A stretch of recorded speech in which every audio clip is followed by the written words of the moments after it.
ซิงค์100%เลยนะคะก็คือตรงท่อนี้ก็จะเป็นเหล็กซิงค์ก็คือเหล็กที่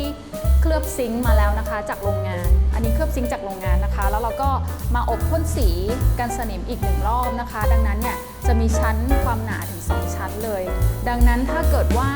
ไม่ได้กระแทกแรงแบบชนสีแข็งนะคะมาลองดูได้เดี๋ยวลองเอาเล็บกรีดให้นะคะเอาเล็บขวดนี้ไม่เข้าดังนั้นน้องหมาตะกายไม่หลุดนะคะยกเว้นน้องหมากัดแผลจริงๆแบบกัดอย่างต่อเนื่องนะคะถึงจะหลุดก็มีชั้นซิงค์อีกชั้นหนึ่งนะคะดังนั้นเนี่ยมีชั้นสีแล้วก็ชั้นซิงค์ด้วยถ้าลูกค้าไม่ได้ชนกระแทกจนถึงมันถลอกเนี่ยก็ใช้ได้นาน